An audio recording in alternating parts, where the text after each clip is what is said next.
오늘 이렇게 우리 감신 9.2학번 30주년을 맞이해서 홈커밍 감사 예배를 드릴 수 있도록 허락해 주신 하나님께 감사를 드립니다. 또 이렇게 모교 교수님들과 학생들과 함께 체프를 드릴 수 있도록 배려해 주신 우리 이우정 총장님께 감사를 드리고, 또 설교까지 할 수 있도록 또 배려해 주심에 감사를 드립니다. 저는 신학과 9.2학번 동기회장 이상주 목사입니다. 현재 영월 성은교회에서 목회를 하고 있습니다. 여러모로 부족한 제가, 또 저보다 훌륭한 우리 동기들이 많은데 또 회장이라는 이유로 이렇게 설교할 수 있게 된 것을 한편으로는 송구스럽게 생각하고 한편으로는 무한한 영광으로 생각합니다. 오늘 봉독한 로마서 12장 1절 2절은 제가 목회자로 부름을 받았던 말씀입니다. 지금으로부터 31년 전 제가 고등학교 3학년 때 지방의 한 연합성회에 우연히 참석했다가 이 본문을 가지고 설교하시는 그 강사님의 말씀을 듣는 가운데 하나님께서 저를 목회자로 부르셨다라는 확신을 갖게 되었습니다. 그때 강사님은 세상 이력서를 위해 살지 말고 하나님 나라 이력서를 위해 살아라, 이런 말씀으로 전해주셨는데, 그 당시 저는 고3으로서 진로를 놓고 심히 고민하고 있을 때 하나님께서 저를 부르심을 느낄 수가 있었습니다. 그렇게 부르심에 순종하여 1992년 감리교 신학대학교 신학과에 입학을 했고 어느덧 30년이 흘렀습니다. 그래서 로마서 12장 1절은 저의 부르심을 받았던 말씀이고, 또 이 말씀을 저의 목회와 삶의 기준으로 삼고 있습니다. 아마 저뿐 아니라 여기 앉아있는 우리 동기들, 또 우리 모든 학생들도 이런저런 사연과 부르심을 가지고 여기까지 온 줄로 믿습니다. 그러니까 목회자가 되겠다고 하는 것은, 이것은 결코 우연이 아닙니다. 하나님의 부르심이 있었고 하나님의 인도하심이 있었기 때문에 우리가 이 자리에 앉아 있는 줄로 믿습니다. 모든 것이 하나님의 은혜요 섭리인 줄로 믿습니다. 우리 다 같이 한번 해보겠습니다. 하나님이 우리를 부르셨습니다.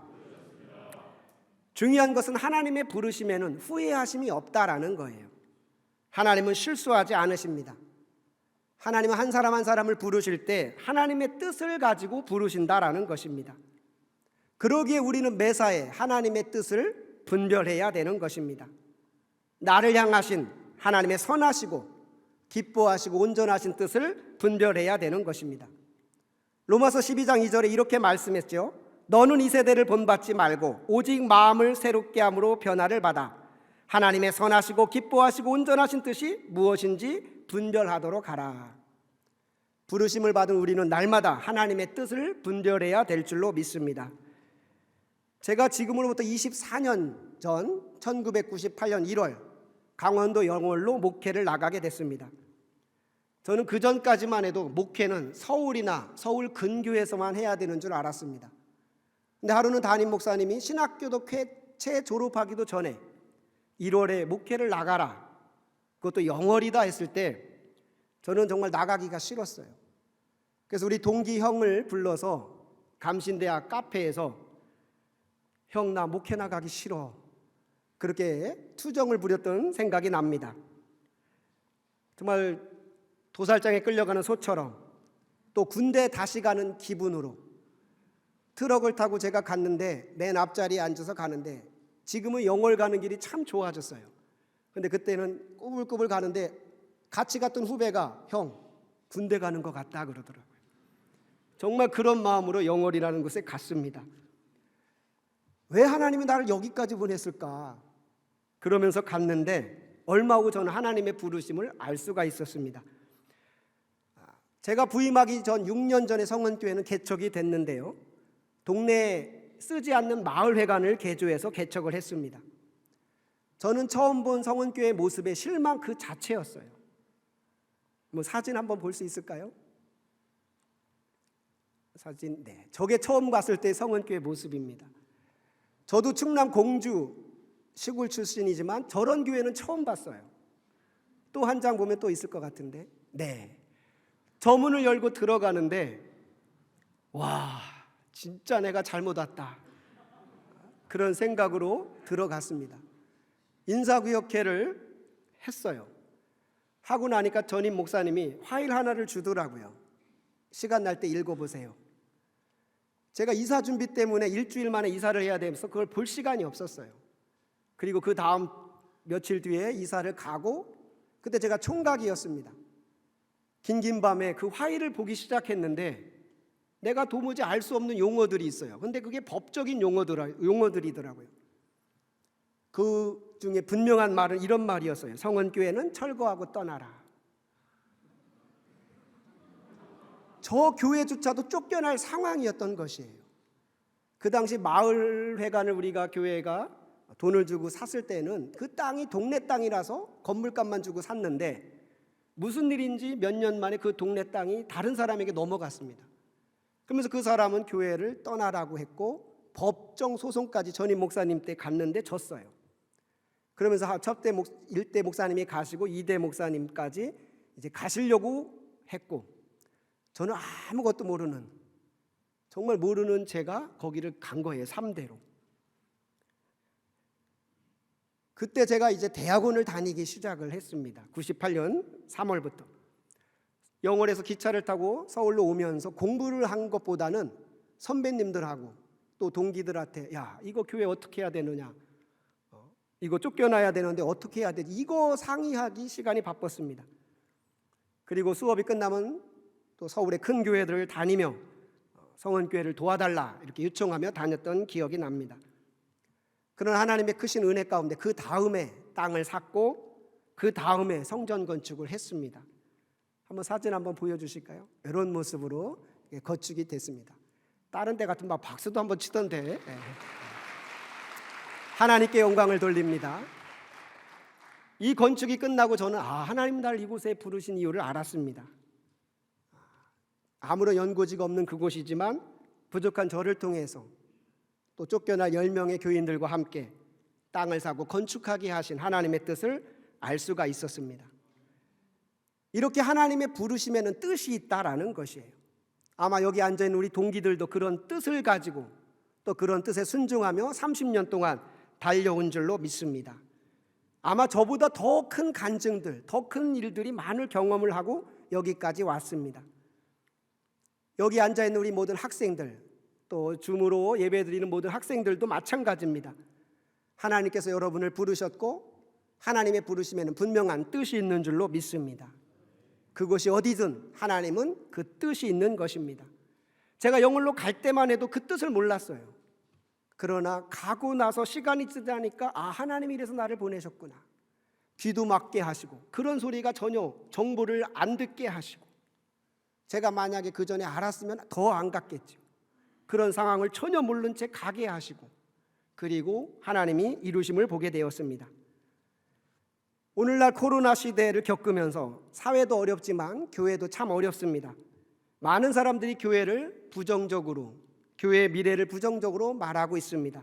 교회는 점점 어려워질 것이다, 목회는 점점 힘들어질 것이다, 절망처럼 이야기합니다. 우리 이 자리에 앉아있는 우리 학생들 중에도 내가 잘못 왔나 봐, 아마 이런 고민하는 친구들도 있을 것입니다. 저는 그럼에도 불구하고 교회는 희망이다라고 말합니다. 사람들이 어려울수록 찾는 곳은 교회인 것이고, 사람들이 위기에 닥칠수록 마지막에 찾는 곳은 교회인 것입니다. 사람들이 어렵고 힘들 때 그렇게 찾아와 안아줄 곳이 바로 교회인 것이고, 교회는 모든 이들의 어머니의 품과 같습니다. 그래서 교회는 희망이라고 생각을 합니다. 무엇보다 교회는 생명을 살리는 곳입니다. 영혼을 살리는 곳은 오직 교회밖에 없습니다. 제가 3년 전 우리 교인들과 함께 아프리카 코트디부아르로 선교여행을 갔습니다. 저희를 초청한 그 교회 표어가 생명을 살리는 교회였습니다. 그 아비장 한인교회는 100여 명 모이는 작은 교회인데 20년 동안 100개의 교회를 건축했습니다. 구석구석 시골에 1년에 한 5개씩을 건축을 했는데, 그 목사님 하시는 말, 여기는 생명이 살아나는 게 보여요 그러더라고요.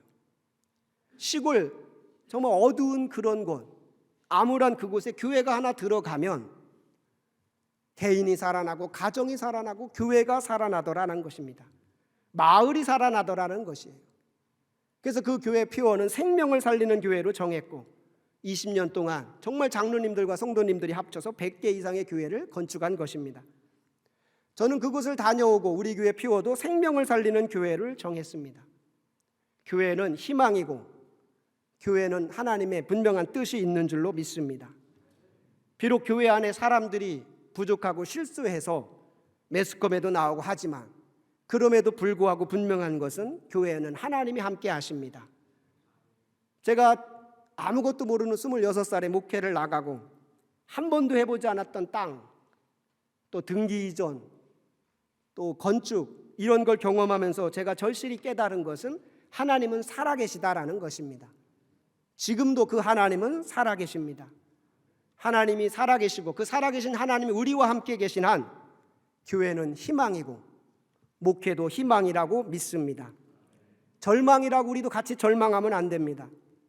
믿음은 상황을 보는 게 믿음이 아닌 겁니다. 상황 너머에 계신 하나님을 바라보는 것이 믿음인 것입니다. 세상은 절망을 얘기해도 우리는 절망을 얘기하면 안 됩니다. 희망을 얘기해야 됩니다. 얼마 전에 목회를 하지 않는 우리 친구 한 명이 오늘 오지 못했어요. 저랑 통화를 했는데 저를 측은히 여기더라고요. 야, 영월에서 24년 동안 힘들지 그래. 그리고 어렵지는 경제적인 걸 얘기하는 것 같아요. 그래서 제가 그랬습니다. 한 명이라도 있는 한 여기는 희망이 있다. 그러면서 그 친구와 그 동기와 이렇게 얘기했던 기억이 납니다. 여러분, 희망입니다. 절망하지 마십시오. 여러분의 미래 하나님이 함께 계시고 더 놀라운 기적으로 인도하실 줄로 믿습니다. 마지막으로 제가 후배들에게 전해주고 싶은 한마디는 본질을 붙잡고 나아가라라는 것입니다. 목회자가 많은 것도 해야 되고 재능도 많이 있어야 합니다. 그런 면에서 저는 우리 동기들 중에 제일 빵점이에요. 제가 처음에 신학교를 가니까 저는 충남 공주 출신입니다.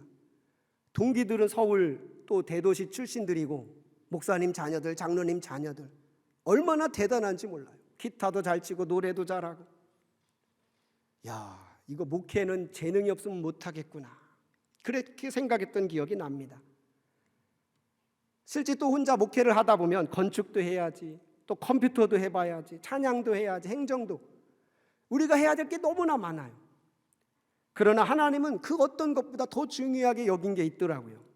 그것이 바로 하나님의 말씀을 전하는 것입니다. 다른 거 못해도 괜찮습니다. 하나님의 말씀을 바로 알고 바로 전하는 것, 그것이 우리 목회자의 본질인 줄로 믿습니다. 제가 몇 년 동안 존 웨슬리의 표준설교와 웨슬리의 구원론을 공부하게 되었습니다. 웨슬리의 표준설교와 구원론을 공부하면서 존 웨슬리 목사님은 철저히 본질에 충실한 분이시구나, 그걸 느낄 수가 있었습니다. 그 본질은 뭐냐? 어떻게 해야 죄인이 구원을 받을 것이고 영생을 얻을 것인가? 어떻게 해야 사람이 칭의, 중생, 성화 완전에 이를 것인가? 그 본질을 가지고 씨름했던 그 웨슬리 목사님을 봅니다. 웨슬리 목사님은 평생에 마음에 품고 있던 소원이 있었습니다. 그것은 바로 하늘 가는 길을 아는 것이다 라고 했습니다. 웨슬리 목사님은 이렇게 말했습니다. 저는 단 하나만을 알고 싶습니다. 하늘 가는 길입니다. 어떻게 해야 그 행복한 해안에 무사히 도착하는가를 알고 싶을 따름입니다. 그리고 평생에 그 하늘 가는 길을 전하려고 몸부림쳤던 분이십니다. 제가 목회자로서 24년을 목회하면서 제일 보람 있는 시간은 장례 때였습니다.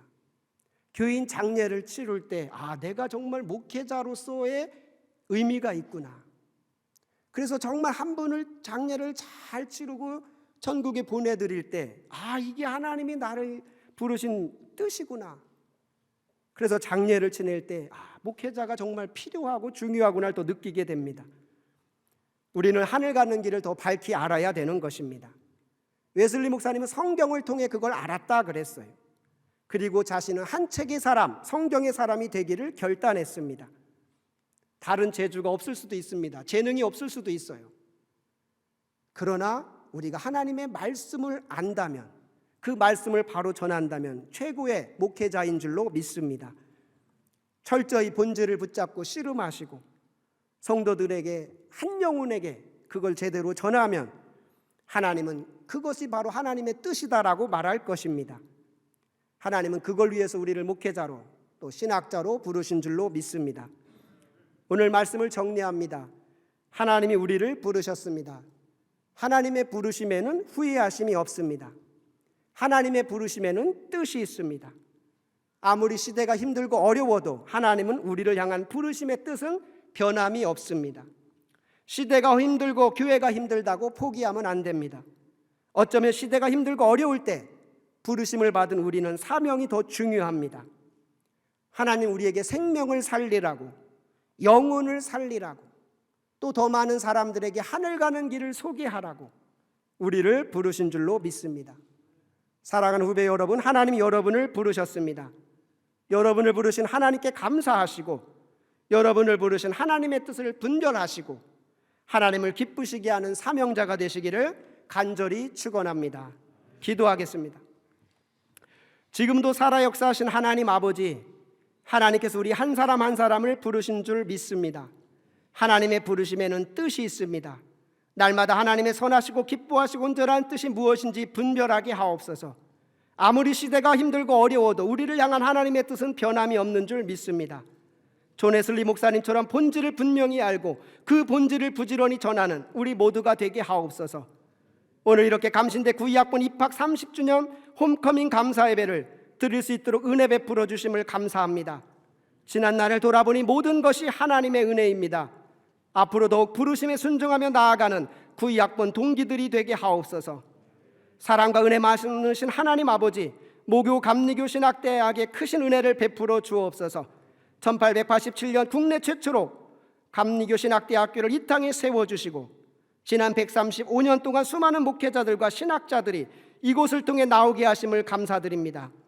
앞으로도 계속하여 귀한 목회자들과 신학자들이 이곳을 통해 배출되게 하시고 존 웨슬리 목사님처럼 어둡고 힘든 이 땅에 복음의 빛을 환히 비추게 하옵소서.